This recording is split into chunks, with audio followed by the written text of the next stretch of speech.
सत साहिब सतगुरुदेव की जय। बंदी छोड़ कबीर साहिब जी की जय। बंदी छोड़ गरीबदास जी महाराज जी की जय। स्वामी राम देवानंद जी गुरु महाराज जी की जय हो।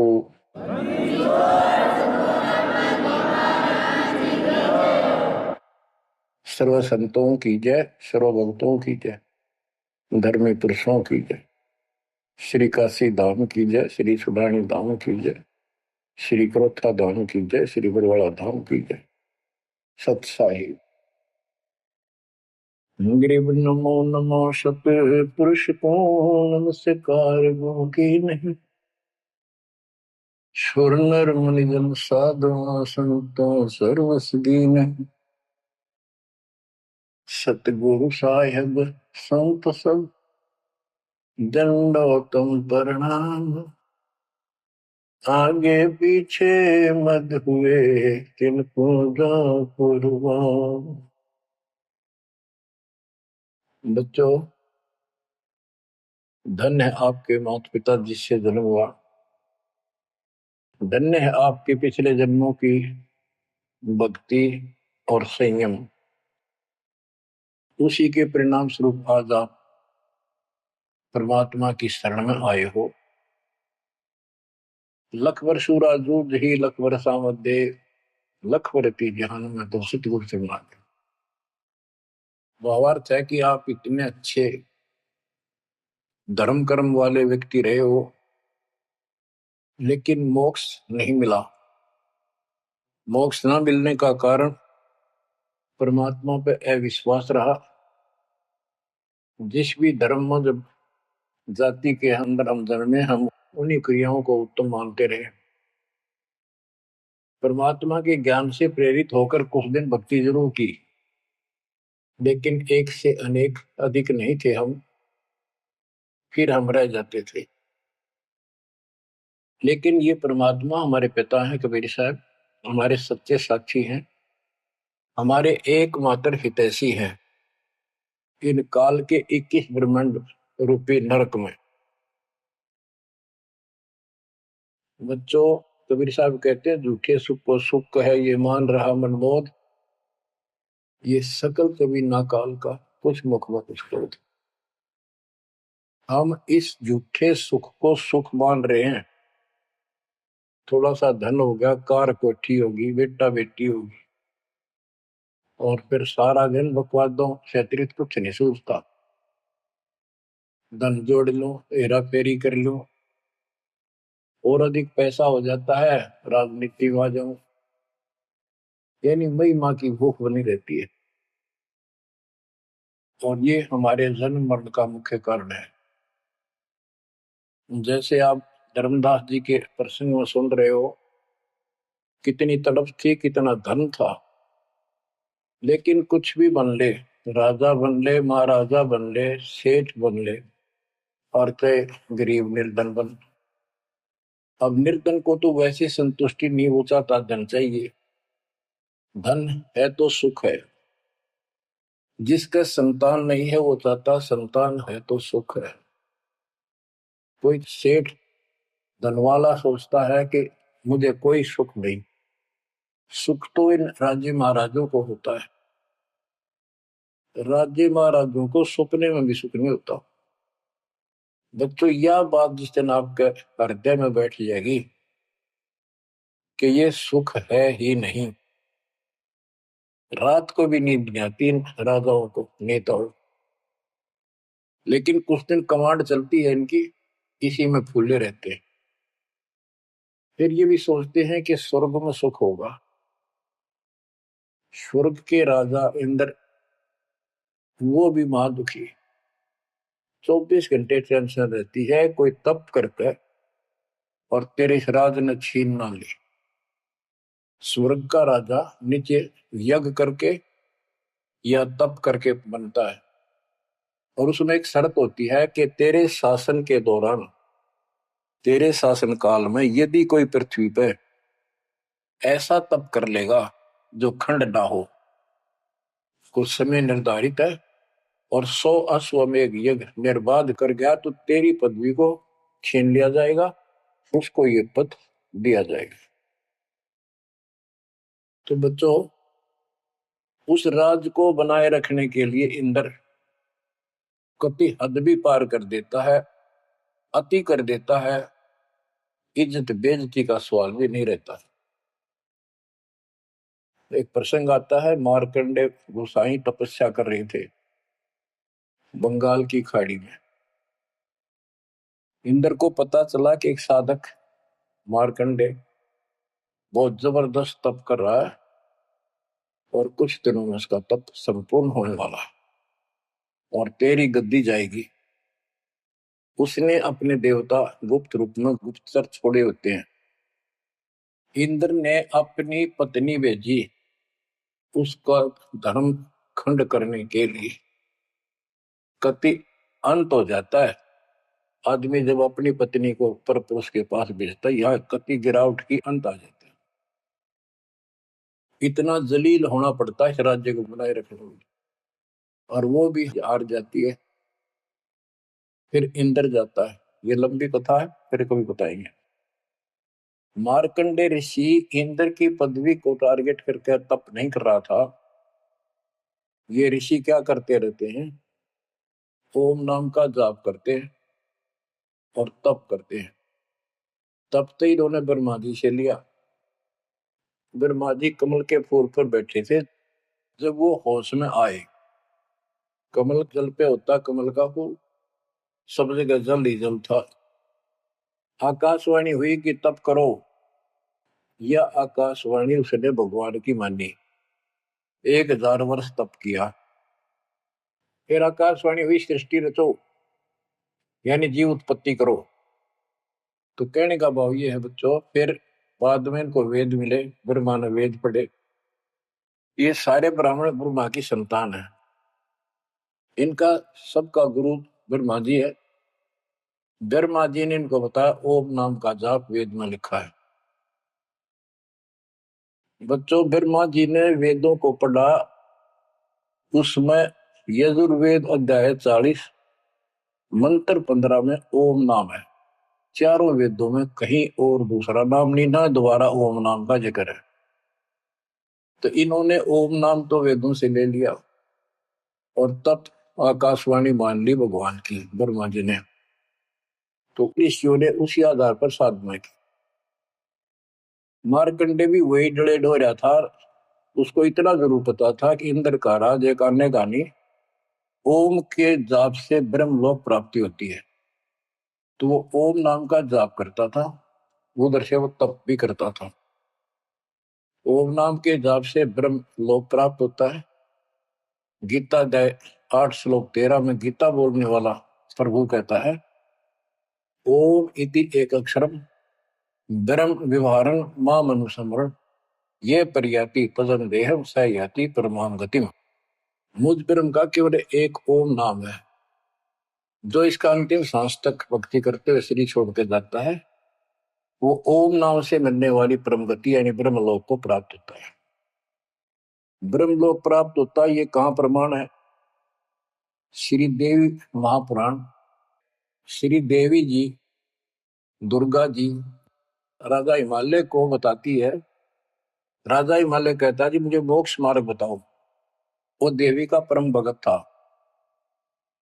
देवी ने राजा हिमालय को बताया कि ओम नाम का जाप कर इससे ब्रह्म की प्राप्ति होगी। दिव्य आकाश रूपी ब्रह्म लोक में रहता है। इति सिद्धम, ओम नाम के जाप से ब्रह्म लोक प्राप्ति है। गीता अध्याय 8 श्लोक 16 में लिखा है कि ब्रह्म लोक में गए साधक भी पुनरावृत्ति के अंदर है, दोबारा जन्म मृत्यु में आते हैं। अब जो साधना कर रहा है उसको कति उत्तम मान के कर रहा है, ना तो करे को नहीं, इच्छा ही नहीं बना उसकी। बताओ, इनको ये नहीं बता तुम कर के रहे हो, इसका प्रतिफल क्या हो। एक कथा सुनाऊं, छोटा सा चुटकुला, सच्चाई है, चुटकुला नहीं, उदाहरण। दास के पास एक बहन अपनी दूसरी बहन को लेके आई। उसका पति शराब पिया करता और रोज पीटे, झगड़ा रखे। तो जो लेके आई थी उसका पति भी इतना नालायक था, परमात्मा ने दया करी, वो सुधर गया और तगड़ी भक्ति करने लग गया, खूब सुधर गया। चर्चा होगी गांव में। तो वो बहन बोली जी मैं तो अपनी बहन को देख के आई हूँ, इसके तो सारे सुख हो गए। मैं बेटी आपके भी होंगे, आपको ये हमारी मर्यादा का पालन करना पड़ेगा। वह बोली जी मैं ये व्रत ना छोड़ू, 16 शुक्रवार के व्रत करती हूँ। 16 शुक्रवार के व्रत करने हैं, वो तो 5-6 हुए हैं मेरे। मैं बोला हमारा नाम लेना बेटी वो सब त्यागने पड़ेंगे। ये व्रत रखती किस उद्देश्य से है, कि लाभ होगा आपको। फिर तो वो बहन बोली जी बताई थी किसी ने, अब तेरा पति शराब छोड़ देगा। मैं बोला पहले 16 शुक्रवार व्रत के प्रतिफल बताऊं के उसे, इसका लाभ क्या है। ये आन उपासना ये डले ढोने वाले क्या बताते हैं कि एक बहन का पति परदेश में गया था और वो 2-3-4 साल तक आया नहीं। उसने किसी ज्योतिषियों से दिखाया, पत्रे हाथ दिखाए, किसी ने बता दिया कि तेरा पति तुझे भूल चुका है, तेरी याद नहीं रही। माता संतोषी के व्रत रख 16, तेरा पति वापस आ जाएगा। उसने व्रत रखने शुरू किए शुक्रवार के 16वें दिन, 16वें व्रत वाले दिन वापस आ गया। ये है इसका फल। और मैं बोला तेरा पति रोज आवे रोज कूटे, गड्ढेगी तू इस बता के फूकेगी इन बर्तन, बुद्धि कान रखेगी तुम्हारी। तंती रखना नहीं चाहिए, 2-4 दिन ना हो तो बढ़िया, पिटाई देना हुआ। कहने का भाव यह बच्चों, इन गुरुआ गांव बिगाड़े संतो गुरुआ गांव बिगाड़े, ऐसे कर्म जीव का लागिए ईव जड़े नहीं जाड़े। तो मार्कंडे ऋषि इंद्र से कहता है, इंद्र तू इंद्र की पदवी छोड़ दे, अगले जन्म में गधा बनेगा। इंद्र कहता जी फेर की फेर देखी जाएगी, तो मौज करने दो। बता हमारी बुद्धि यहाँ तक सेट हो चुकी है, फेर के देखी जाएगी, गधा बने पाछा तो कुमार देखेगा, कड़म मारेगा लठ, 2.5 मिनट का धरेगा समान कमर पे। मार्कंडे ऋषि उसको कहता तू मेरे वाली साधना कर ले, तुझे ब्रह्मलोक पहुंचा दूंगा। बच्चों वो कहते हैं ना, बेड की लात गुडने तले तले, ये कहीं जा लो, इनका ये इतना ज्ञान है, इतनी इनकी अंतिम भक्ति है। अब प्रसंग चल रहा है धर्मदास जी का। ये जड़े धर्मदास जी ने खूब डो लिए थे, और जब आंख खुली होए होए होए, अब परमात्मा उनको छोड़कर चले गए।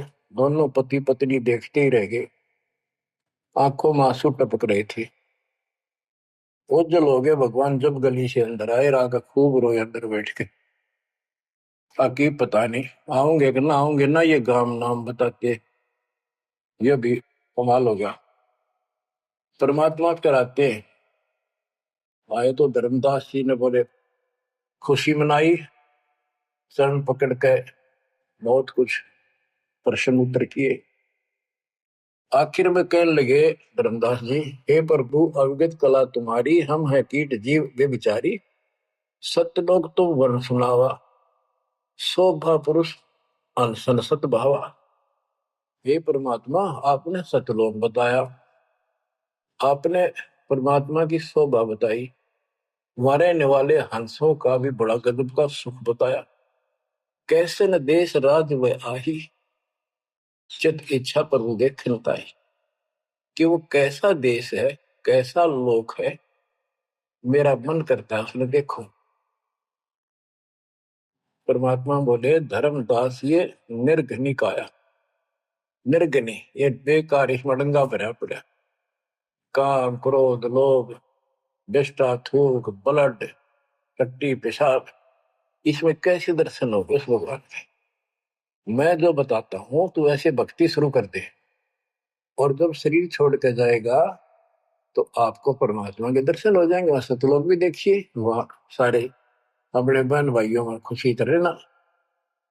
धर्मदास निर्गनिकाया, ये तन पुरुष दरस के में पाया, इस तन में भगवान कैसे दिखेगा। तन ठीक का जब पूरा हो भाई, सतलोक तो देखो जाए। जब ये तेरा शरीर का समय पूरा हो जाएगा जीवन, फिर इसको छोड़ के सतलोक देख ली जाके। धर्मदास के चरण निहोरा, हे प्रभु दर्शा मिटाहो मोरा। शरण टेक प्रभु विनवै होही, पुरुष दर्श बिन कल नहीं मोही। दोनों चरण पकड़ के धर्मदास ने बोला, ये भगवान एक में दिखा दो, मेरी यह भगवान के दर्शन की प्यास मिटा दो, उसके दर्शन बिना मुझे एक पल भी चैन नहीं होगी। परमात्मा बोले, भाई मैं ही हूं प्रभु, सारी सृष्टि का मालिक मैं हूं, मैं आपका गुरु हूं। दीक्षा दी धर्मदास जी को मेरे, मैं आपका गुरु हूं, मैं आपका भगवान हूं, मैं सत्पुरुष हूं और मेरा ही नाम कबीर है। लेकिन उसके आवाज समझ में नहीं आई और बार बार यही कहने लगा, भगवान के दर्शन करा दे, भगवान के दर्शन करा दो जो मेरी आत्मा मानेगी। बच्चों विचार करो, पहले हम किसी की भी भक्ति शुरू कर दी, राम की, कृष्ण की, शंकर भगवान की, विष्णु भगवान की, किसी की भी, और सब स्वर्ग बताया करते। कदे इस मन भाई का अगला स्वर्ग दिखाओ, हमने जब मानूंगा। पर जब ठीक ठिकाना आता है, ये मन अड़ियल घोड़े की तरह अड़का खड़ा हो जाता है। तीसरे केवल बकवाद करवानी, अच्छे राह पर लगते समय सौ वादा पैदा करता है। ये मन अड़ रहा था। गुप्त भय प्रभु अविगत ताता, धर्मदास मुख आवन बाता। जब इतनी जिद करी, परमात्मा अंतर ध्यान हो गया और धर्मदास वो खोले रह गया, ना हाँ करे ना बोले, या के बड़ी क्या कहने लगा, मैं मतिहीन कोमती मोहि लागा, मोहि समकोल है जग में बागा, मैं मूर्ख प्रतीत न कीना, अस साहिब के मैं नहीं चीने। अब कौन विधि दर्शन पाऊं, दर्शन बिना मैं प्राण गवाऊं। चरणोदक बिन करुण अग्रासा, तदो शरीर कह धर्मदासा। अब क्या कहता है, मैं बड़ा निकम्मा, मैं दुष्ट आत्मा, मतिहीन, कितना मुंह ला लिया भगवान ने मेरे को, और देख मैं कितनी जिद कर गया, मेरे जैसा निर्भाग धरती पर नहीं। मैं मूर्ख, मैंने भगवान पर विश्वास नहीं किया, फिर वो बुरी तरह। इस मन की यह गंदी आदत है। अब कौन विधि दर्शन पाऊं, दर्शन बिना मैं प्राण गवाऊं। चरणों तक बिन करो न ग्रासा, जब लगूं के चरण धोकर नहीं पी लूंगा मैं, अन्न नहीं खाऊं। तजो शरीर कह धर्मदास, नहीं तो मरूंगा। दिवस सात लग अन्न न खावा, भजन अखंड नाम लोला। जो नाम दिया था उसमें डट के भक्ति करता रहा, ना कुछ खाया ना पिया। सातवें दिन पर वो प्रगट दिखाए, धर्मदास पद गए उपलाए। सातवें दिन परमात्मा आए, धर्मदास ने पैर तरफते हुए पड़े पड़े ने पैर पकड़ लिए। दृढ़ श्वासा निपट अधीरा, पड़े चरणन में अक्षीण शरीरा। शरीर बहुत कमजोर हो गया था, धरती में पड़े पड़े न सरक के वाले के चरण पकड़ लिए। कर गए साहिब तही उठावा, शीश हाथ दे अंक मिला। परमात्मा ने उसके अपने हाथ का सहारा देकर उसको खड़ा किया और फिर अपने सीने से लगाया। धर्मदास चरणोदक लीना, चरण पखार आचमन कीना। धर्मदास ने फिर उठ के जल लाया, परमात्मा के चरण धोकर पिए। परमात्मा बोले, हे धर्मदास, प्रसाद कुछ पाओ, कुछ खा लो। कर प्रसाद तो मुंह पे आओ, मेरे पास आओ फिर तो, और फिर मैं तुझे सारा ज्ञान बताऊंगा। तो धर्मदास ने जल्दी जल्दी कुछ खाया। उसका ये टेंशन थी कि चले ना जा। थोड़ा बहुत खाया, पानी पी कर पटदे से आगे बैठ गया।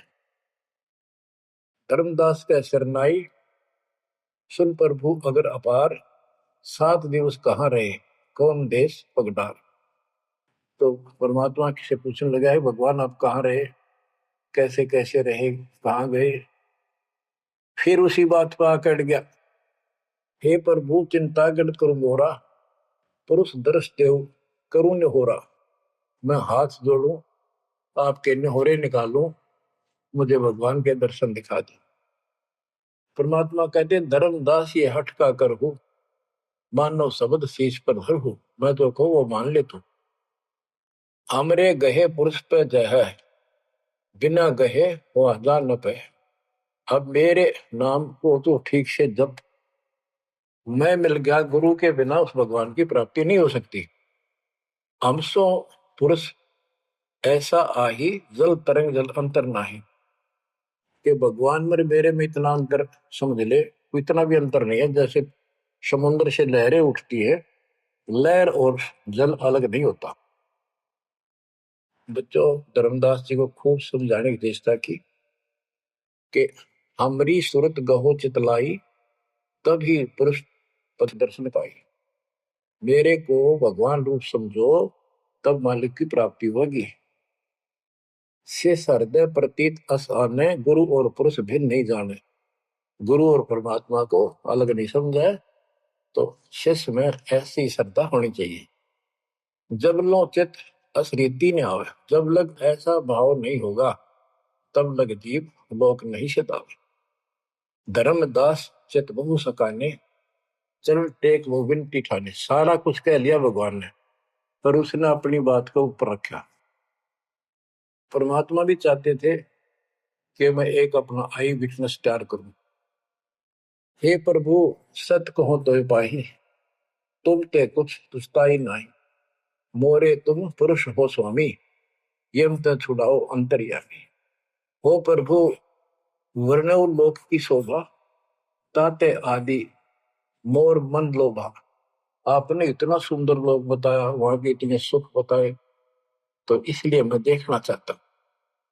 तब लीला बहुत हम देखा, आपके चमत्कार मैंने बहुत देख ली। पुरुष दर्श बिन रह ये रेखा, भगवान के दर्शन नहीं कर लूंगा, इतना मेरे मन का दोष निकले नहीं। जो किंकर पर हो दयाला, तो छिन्न में होएगा पुरसाला। कि मेरे दिल का कांटा जब निकलेगा, जब आप यह दया कर दोगे। तब परमात्मा ने कहा, धर्मदास ठीक है, चलो। बच्चों, उस समय परमात्मा कबीर जी और धर्मदास अकेले, उसके एक बगीची सी थी, उसमें थे, दोनों ही जने थे। धर्मदास जी की आत्मा को लेके परमात्मा ऊपर चले गए। पीछे से लोगों ने देखा, घर वालों ने जाके देखा, धर्मदास आया नहीं, क्या हो गया। वो बेहोश पड़ा, जैसे कोमा में होता है, मरा नहीं। 3 दिन तक ऐसा रहा। मालिक को ऊपर लेके गया। धर्मनी जो ऐसो चितके ना, तन तद चल लोक प्रवीणा। छोड़ इस शरीर को, चल मेरे साथ। राखो तन गौर ले हंसा, ता पहुंचे जा काल ही संसा। क्षण एक में पहुंचे जाई, अवगत लीला लखे को पाए। शोभा लोक देख सुख माना, उदित असंख्य शशि और भाना। इतना प्रकाश उस लोक का, जैसे असंख्य सूर्य और चांद उदय हो गए हो। परमात्मा कबीर जी जिंदा बाबा के रूप में थे। जब सतलोक में पहुंचे, और जब उस परमात्मा के महल के सामने सतलोक में संतरी खड़ा था, परमात्मा बोले, भाइयों, मृतलोक से एक हंस आए हैं, धर्मदास इनका नाम है, और इनको वह परमात्मा के दर्शन कराओ सतपुरुष के। द्वारपाल ने एक और भगत को बुलाया और कहा, इनको सतपुरुष के दर्शन करा के लाओ, महल में ले जाओ, दरबार में। जब वो लेके चला धर्मदास जी को, बहुत से भगत और आगे हंस हंसनी, यानी जैसे यहाँ भगत कहते हैं, वहां हंस कहते हैं, भगतमती कहते हैं, वहां हंसनी कहते हैं। हंस का अर्थ है, हंस एक पक्षी है जो बुगले जैसा होता है, कति सेम टू सेम। लेकिन उसका गुण ये होता है, वो मांस मच्छी नहीं खाता, भूखा मर जाएगा, केवल मोती खाता है।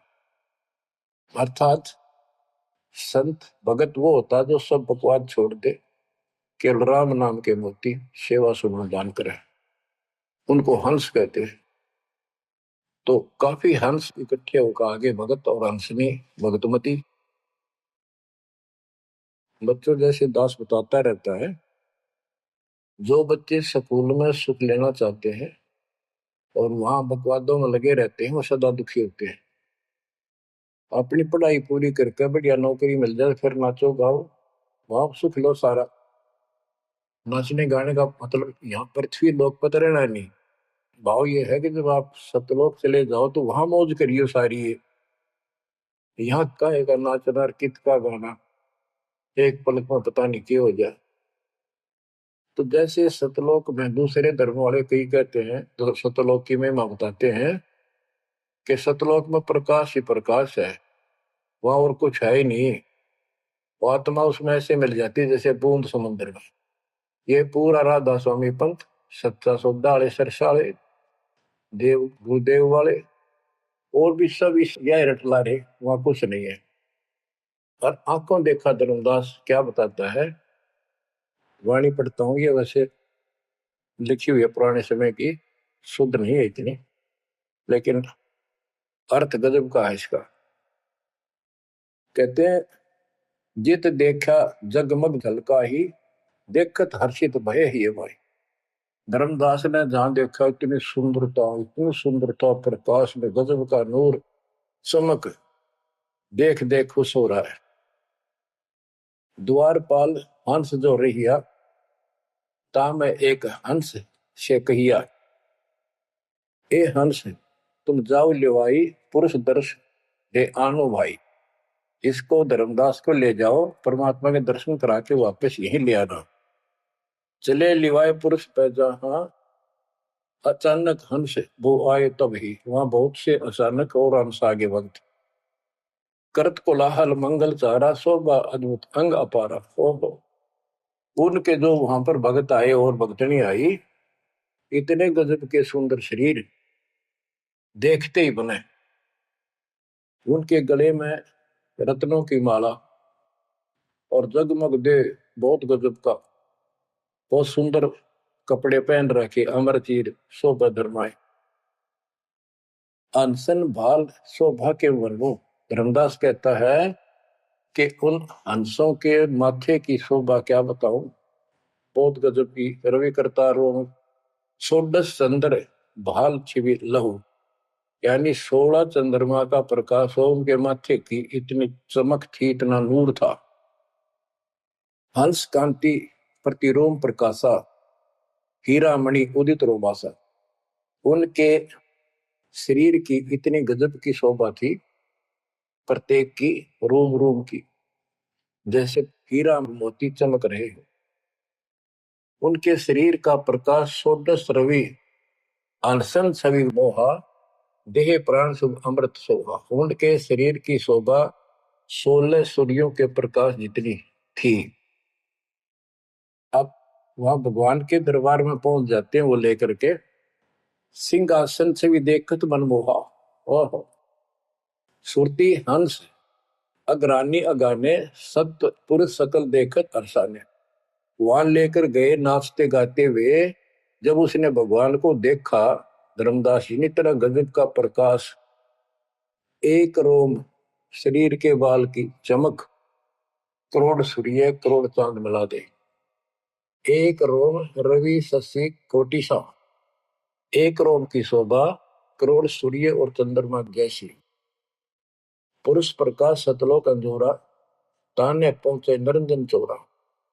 कि उस सतलोक का इतना सुंदर प्रकाश है, वह ऐसी व्यवस्था है कि वहां ये काल निरंजन, ये चोर नहीं जा सकता, यानी इसका वहां भय नहीं है।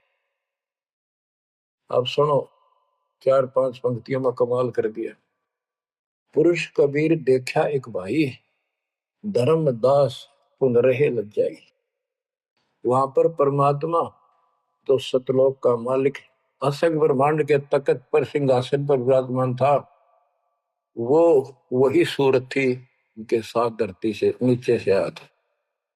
ओहो, देखो ये तो लिखा कबीर सागर में, ये वो सुना रहा हूं। और वास्तविकता आपको बताई कि परमात्मा स्वयं उसको साथ लेकर गए और वो चौर करने लगे उसके ऊपर। हमने इसका रस निकालना, सारा रस निकालना है। कबीर सागर का बहुत अड़ंगा कर रखा है इन्होंने, फिर भी हमने निष्कर्ष देखना है जब धर्मदास जी ने देखा कि ये कबीर इनका सेवक है और ये है भगवान, उसमें रूप दो थे। जब परमात्मा खड़े हुए और जिंदा बाबा वाला रूप उस तख्त पर विराजमान हुआ, बच्चों जिसको धर्मदास भगवान मान रहा था वो खड़े हुए सतपुरुष और परमात्मा जिंदा बाबा वाले वेश सिंहासन पर विराजमान थे, और वो चवर लेकर खुद परमात्मा उस कबीर जिंदा बाबा पर करने लगे। धर्मदास का आश्चर्य का ठिकाना नहीं कि अभी भगवान यो है कि ये है। इतने में वो जिंदा बाबा में समा गए जिसको वो सतपुरुष दिखाई दे रहे थे, और वो शोभा जो कि तू जिंदा बाबा वाले शरीर की होगी। अब कहते पुरुष कबीर देखा एक भाई, धर्मदास बहुत ही लज्जाई, वह मुझे प्रतीत नहीं आई, हे परमात्मा कैसी कुमुख हिम्मत छाई। धर्मदास कहता हुआ मुझे विश्वास नहीं हुआ, ये महाराज कह रहे थे भगवान मैं परमात्मा हूँ, मैं सारी सृष्टि का रचने वाला हूँ, मेरा नाम कबीर है, असंग ब्रह्मांड का स्वामी हूँ। अब धर्मदास जी कहते हैं भगवान कबीर पुरुष एक यहाँ छिपाए, सत्य पुरुष जगदास का है, धाये चरण गो अति सकुचाई, हे प्रभु हम परिचय तब पाई। हे परमात्मा अब आपको मैंने पहचान लिया, ये शोभा कस वहां छिपाओ और कस नहीं जग में प्रगट दिखावा। आपने ये शोभा वहां क्यों छुपा रखी है, वहां क्यों नहीं दिखाते इष्ट लीला को, ये अपनी असलियत को, आपके वास्तविक शरीर की शोभा को। परमात्मा बोले धर्मनी जो वही छवि जग जाऊं तो ही विकल निरंजन राव, यदि मैं इस शोभा युक्त नीचे जाऊं तो काल निरंजन पागल हो जाए। और मैंने उसको वचन दे रखा है कि मैं अपना ज्ञान समझा के जीव को लाऊंगा। और वैसे बच्चों परमात्मा आज हमने ले जा, हम टिक नहीं सकते वहां पर, भूल जाओ इन बातों, ये तो कहने की बातें हैं। उदाहरण देता हूँ, कबीर साहब कहते हैं हम मोहम्मद को वहां ले गए, इच्छा रूपी सतलोक नहीं रहे हो, उल्ट मोहम्मद महल उठाया, दूध धीरे धीरे कलमा था। यानी हम हजरत मोहम्मद जी को ऊपर लेके गए थे कि ये समझ गया तो इन सब ने जो इसने लाखों तैयार कर रखे सबको बता देगा। लेकिन नीचे प्रभुता घनी होगी थी, संगत उबत खूब होगी थी इसकी, और उसके ऊपर प्रभुता पाके भूल गया भगवान को, नहीं इच्छा हुई तो वापस छोड़ दी। उस दिन पाछे आप भी मर गया और वहां प्रभुता भी रहेगी। काल का इतना अजब गजब जाल है बच्चों। तो धर्मदास जी से बोले कि आप नीचे जाओ, धर्मदास जी बोले भगवान ये वहां ना बेचो, यही रख लो मेरे दाता, इस नरक में मत दे। अब मैं नहीं जाऊं दाता वहां पर। परमात्मा बोले भी ऐसे नहीं बात सुनेगी, वहां तुम जा चिंता ना कर, मैं तेरे साथ रहूंगा और सत भक्ति दूंगा, उससे आपकी भक्ति गजब की बन जाएगी और भक्ति युक्त होकर यहाँ आएगा, वैसे यहाँ ठिकाना नहीं मिलेगा तेरे। और दूसरी बात है कि तूने सब कुछ देखा है, नीचे औरों को बता, तेरे भाई बहनों को विश्वास होगा। धर्मदास कहता है मोहे राख लियो महाराज हमसे बिगड़ी है, मोहे राख लियो महाराज हमसे बिगड़ी है, बिगड़ी है महाराज हमसे, बिगड़ी है महाराज हमसे, बिगड़ी है हमें नांगा लो महाराज, काल की नगरी है तुम्हें ना भेजो महाराज, काल की नगरी है। रोबरी तरह जैसे किसी ने आग में धकाया करे जबरदस्ती मर तो कर राख लो महाराज हम गंदे हिसाब से। अब पता चला उन सारे भक्तों ने बताया तुमने ऐसी गलती करी थी भाई, इसलिए दुख पा रही कि हमने खुद बिगाड़ी अपनी किस्मत। तुम रख लो दाता, ना वे जो मेरे मालिक पैर पकड़े रोवे। परमात्मा बोले भाई ऐसा ना कर, वापस चल और वहां पर मैं तेरे साथ रहूंगा, भक्ति कर, कोई दिक्कत नहीं आने दूंगा मैं तेरे को, चिंता ना करी, तेरे पीछे पीछे न फिरूंगा मैं। और ये सारे ठाठ मैंने दे रखे थे तेरे को वहां पर, निकाल तो सारा कचू मन निकाल दे 1 मिनट में। धर्मदास को फिर हौसला हुआ और तीसरे दिन शरीर में वापस आया। आसपास सारे रिश्तेदार भी आ गए 3 दिन में। सारा गांव क्यों सेठ था, पैसे वाला था, लोग जोरदे बैठे, ना मरता ना जिंदा, इसका क्या हाल हो गया। परमात्मा ने बताया मैं काशी में हूं, एक दुल्हे का काम करता हूं, मेरा नाम कबीर है, मेरा गुरु रामानंद जी है, स्वामी रामानंद, जो वहां के प्रसिद्ध संत हुआ करते थे। धर्मदास जी सचेत हुए, उठे तो देखा चारों तरफ हाहाकार मच रहा, वो जिंदा हो गए तो एकदम खुशी की लहर आ गई। आमने भी रोए तो वो कहने लगा क्या हो गया तुमको। तो बोले आप तो मर गए थे, ना मरो थे ना जियो थे, अचेत पड़े थे, बेहोश थे, हमको टेंशन हो गई थी कि मरेंगे। तब उसको विश्वास हुआ, नहीं तो सपना मानना वो, ये मन इतना दुष्ट है, इतना उल्टा चल रहा है, जब ठीक ठिकाने की तरफ चलता है जीव, परमात्मा कसर नहीं छोड़ते, ये उसका बाप है। तो तब धर्मदास को विश्वास हुआ, रे तेरे की सचमुच मैं तो सचखंड गया, सतलोक गया था। फिर उनको बताने लग गया सारी, मैं वहां गया था, सतंदा बाबा भगवान है, खुद है, सारी सृष्टि के रचने वाले हैं, ब्रह्मा विष्णु महेश, तब के सामने कुछ भी नहीं है। वो रिश्तेदार आए थे तो चले गए, पागल हो गया, भांडन दे, जिंदा हो गया शुक्र है। लेकिन जिसका लागे वो तंग।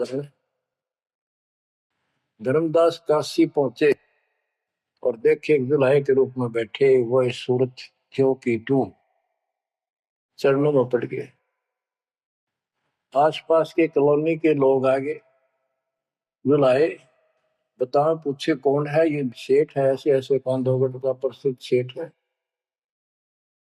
और सब नौके देख किसी पागल हो रहे लोग, इस नीरू के पुत्र को भगवान मानते हैं, इनकी अकल पर पत्थर पड़ी। यानी जुलाहे भी ये बात बोल रहे, जो देखा वो यही कहे। धर्मदास जी ने चरण पकड़ कर छोड़े नहीं, परमात्मा गलती बहुत होगी, हे दयालु माफ करो। जब परमेश्वर ने उसको कहा बच्चा तेरा दोष नहीं, इस काल ने सबकी बुद्धि फेर रखी, और जो भी ये सारा संसार आपको दिखाई देता है ये कुछ भी नहीं है। 1 सेकंड में मृत्यु हो जाती है इंसान की, और फिर कुत्ते गधे बनाकर छोड़ देता है। इसने तो सच्ची भक्ति करने नहीं देनी, या सच्ची भक्ति या जैसी भी आस्था मैं ही जीवों की बनाए रखे हुए हूँ। उस टाइम तो धर्मदास जी सारी मान्यता वो बात ही नहीं रही। अब परमात्मा बोले धर्मदास आप अपने घर जाओ, और बच्चा मैं वही आऊंगा तुम्हारे पास। धर्मदास बोला जी आइयो, मेरा बेटे ने भी समझाइयो, और आमनी ने भी सतनाम दिया, बेटा भाई मैं आऊंगा पक्का। धर्मदास से ले गए परमात्मा वहां, आमनी को नाम दिया। और धर्मदास जी बोले जी मेरा एक पुत्र है नारायण दास, उसको भी समझाओ। धर्मदास जी ने नारायण दास बुलाया कि आजा भाई, गुरु जी आई, भगवान आ रही है। बैठ गया, परमात्मा ने जो ज्ञान सुनाया उठ के चल पड़ा। फिर बुलाए तभी नहीं आया, अगली बार भगवान ने खूब कह लिया बुला ला भाई, तेरे बेटे ने नाम दे दूंगा। धर्मदास गया, बेटा आजा, नारायण दास कल्याण हो जाएगा, काल के जाल में फंस गई। वो कहता पिताजी आपकी मति मारेगी, इस जो लाए ना आपको बुद्धि भ्रष्ट कर दिया, देवताओं को छोटा बताता है ये देवताओं की निंदा करता है, मैं ना इसके दर्शन भी करूं। धर्मदास ने खूब कह लिया पर लड़का मानना नहीं। धर्मदास जी रोने लग गया महाराज के चरणों में। दाता एक का पुत्र मेरा हरियो काल के मुंह में जाकर दया करो दाता, इसको शरण में ले लो दाता। हे भगवान, मैं बहुत दुखी हूं। परमात्मा बोले बेटा मैं समझाऊं तू समझावे और इसकी माँ समझावे, कि तुम्हारे से ज्यादा इसका हमदर्द कौन हो सकता है। जब ये आपकी नहीं मानता तो भाई इसको छोड़ दो। ये महाराज ने के छेड़ा जाता है, ये महाराज समझाओ इसने। परमात्मा बोले भाई यो काल का दूत भेज रखा तेरे घर पे, कति चौगर ते तो बांध रखा तू, या बात मान ले मेरी। अब काल का दूत का धर्मदास का दुख हुआ इस बात का। आए इकलौते पुत्र ने गुरु जी काल का दूत क्यों बतावे है। परमात्मा बोले कि तेरा बेटा कहां पर है, उसको एक बार ले आया यहाँ पर। धर्मदास बोले बेटा चल, तो कुछ ना सुनिए, बैठ जाओ बस। वो आ गया। परमात्मा ने उसकी तरफ ऐसे आशीर्वाद वाला हाथ किया और धर्मदास से बोला देख ये है तेरे बेटे की बॉडी के अंदर, इस शरीर के अंदर यू काल बैठा। उसका शकल देखी उसने छोरे के अंदर से, वो वास्तविकता थी उसको काल के दूत की। ओछा माता, लंबे दूत, विकराल शरीर। परमात्मा बोले यू बैठा इसके अंदर, यू काल का दूत है, ये कभी भी नाम नहीं लेगा ना तेरे साथ चलेगा। जब धर्मदास बोला नारायण दास है, जा बेटा जा, जा कर ले काम कर ले काम। चरणों में पड़ गया, भगवान मेरा तो बीज नष्ट हो गया, हे भगवान मेरा तो वंश ऊपर चलेगा, बताइए काल पैदा हो गया मेरा तो। परमात्मा बोले वंश ने के चाटेगा, तू पीछा छुटवा ले यहाँ से बेटा। क्या करेगा इस वंश का, ये तो काल खाई खुराक का पहन पोशाक का यम का बकरा पड़ता है। लेकिन हमारा तो रंग चढ़ रहा है, लोग के कहेंगे, फलाना के कहेगा, संतान ना हुई तो संपत्ति का कैसे होगा। कई बीमारी बांट रखी है, कई रोग ला रखे काल।